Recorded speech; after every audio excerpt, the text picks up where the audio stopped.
25-year-old body with my brain, I would make so many better decisions. First of all, I would focus on making a lot of money until I'm about 45 years old, because the energy level when you get to be 45 or 50 is it just dies. I think I would that would be number one. I would focus more on money and early retirement, because I'm in a job that's very stressful at the moment. I can handle it, but as you get older, you're stressed. You don't like the stress. When I changed professions, I don't know. I always wanted to be a stand-up comic. And what I should have done is I went to a stand-up comedy, and I'm going to say this about all young people who want to try comedy in their life. If you get the wrong comedy teacher or the wrong professor or anyone who's trying to help you in comedy, they could ruin it for you. I remember I went to this class, and this comedy teacher said, "Be funny." And I just went to the class for the first day. It was an introduction class, and I had a big giant cup of coffee. I was all stressed out from a day at work, and she said, "Be funny, stand up." And then after I did that, I didn't write any material. I didn't even know what she was thinking. And then I quit. And then I went to another guy, and he had a joke system. Oh, write a joke like this. Another very bad idea. Well, if you're going to do a comedy, you got to find a comedy teacher you like, and you got to try it. I think the thing that I should have done is stuck with it. Do I regret being a lawyer? No. I wasn't going to be a professional tennis player. Paddle tennis, the sport that I was really great at, never had any money in it. So it was a good alternative for me. What I should have, I could have promoted my business more and worked harder at it, but I enjoy my life, and I really want to be a free man. I don't want to be sitting writing motions on Friday and Saturday night and Sunday. I believe your time is short, and if you wasted making money with the pursuit of money, when it passes, you'll have the money, but you won't have the time. So you're making a sacrifice in life, time versus experience versus money. And I rather have time and experience than money. You can't get the time back. The money, all right, you'll live on less money. You don't have to always have the top quality stuff to get good things in life. You could go to the Dollar Tree, has a lot of shit in there that you would think would cost a lot more money. You don't need to have a $50 steak. You can make your own steak for $12. You don't have to waste money. People waste money. I think that's it. And I would have told I would ask my mother and father more questions about my mother. She said we were Polish or we were from Austria. I want to know a little bit more about that. I want to know my father's ethnicity. My grandmother was adopted. I want to know a little bit more about my grandfather. I want to know more about the history of my family. When my father would tell me these things when I was young, I didn't give a shit. Oh, we have a Nobel Prize winner in our family. We have a strong man in our family. We have this and that. I never paid any attention. But now when they're dead, I'd like to know these things. I want to ask these questions, but it's too late. So find out all you need to know about your father and mother while they're alive, so that when they're dead, you have all the answers. Because I don't know. My grandfather, I believe, was from Egypt. My grandmother was adopted. Do I know what her ethnicity was? I don't really know. Do I know? My mother said she was from Austria, but I saw a passport from Poland. So I don't know. I really don't know these things. I'm not sure of them. And I think those were the things I would do. And then make sure keep your relationships with people who are important to you in life. Remember that some of your friends you have at 25, some of them will last, but most of them won't. So I think those would be the ones. And I think the other thing is when you're young, you have energy. So you can do whatever you want. If you want to go to school, go to school. It's always good to have a fallback position in life. I went to law school because my mother said to me, you could always play tennis with your clients. Now, did that pan out? Yeah, I did play with some of my clients. I played with some people I work for. And tennis and paddle tennis have gotten me a lot of friendships and things. But education is really where it's at sometimes for financial success. I'm not saying always, but it definitely helps you to go to school. It's not a bad investment. By the way, there was a line I saw in school that I'll always remember. If you think the cost of education is high, think of the cost of ignorance. Then I would say, do I really want a family? The answer is I don't think I do. The reason why I do miss the idea of having a child, it would be nice to have one, but I see my family members still supporting their children and still working so hard with their children. I'm not sure that sacrifice is something I wanted to do. I think that would be, I would just stay in better shape. I think when I was 25, I came out to California, which was a smart move because I was from Brooklyn, and Brooklyn was a shithole. And I don't care what anybody says and how gentrified it is and how rich it is and whatever they say about it, it sucked. It was cold. It was nasty. The people were a bunch of fucking hoodlums, and I was part of that group. I had to carry a baseball bat in my car to survive, and I carried a knife with me. As a matter of fact, I'll tell you a story about New York.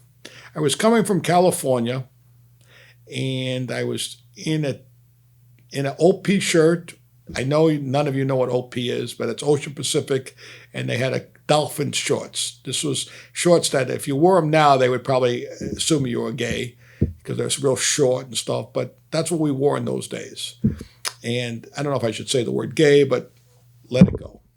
I'm going in a taxi in Manhattan, and at that time I carried a knife with me because in New York was very, very dangerous to me in Brooklyn, and you could get surrounded. I wasn't afraid of one person. I was afraid of getting surrounded by multiple people where I had no options. You know, you can't punch people and beat them all up. Eventually, if you have a big weapon, you could just say, hey, if you come forward, I'm going to do something dangerous and I'll hurt one of you, and they may back away. So I carried this knife with me, and it was in my bag. It was in the time before we had 9/11, and it was acceptable.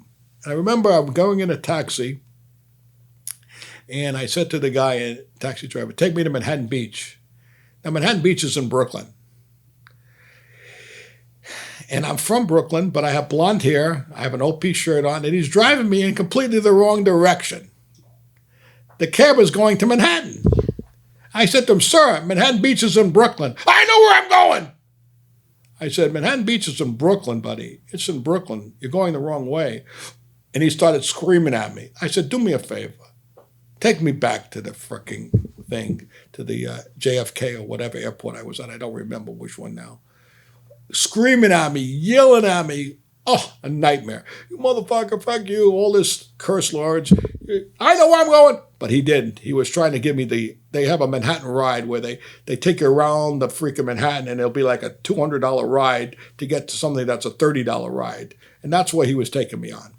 So I get back to the gate, and this, I think he was Jamaican, guy gives out the taxi, says, why are you here, sir? And I said, well, this guy was taking me on a ride around Manhattan. He wasn't taking me to Brooklyn. And I remember the guy comes running around the taxi trying to hit me. He came around the taxi driver, trying to hit me. And guess what? I had that switchblade in my pocket. It wasn't a switchblade. It was a knife. I pulled it out. So that was the end of that fight. But I remember the next taxi driver said, sir, do me a favor, take that knife, put it in the back. Okay, so this is what growing up in Brooklyn was. Also, when I was in Brooklyn, I had a baseball bat in my car. And I broke my ankle, and I was driving for a van service, for a tennis club, picking up kids who were taking tennis lessons because I couldn't teach. And I remember that because I had this van, it had those wood panels. And in Brooklyn, we had a lot of tough kids. We had a lot of tough Italian kids, a lot of tough Irish kids, a lot of tough kids. And that van looked like it was a piece of, not a van, it was a station wagon. We call it the paddy wagon. And they started chasing me around, trying to threaten me in Brooklyn. Okay? Threatening me. And they were looking to beat me up. And I really believe that this van triggered them because it looked like such a conservative, weird car for a young person to drive.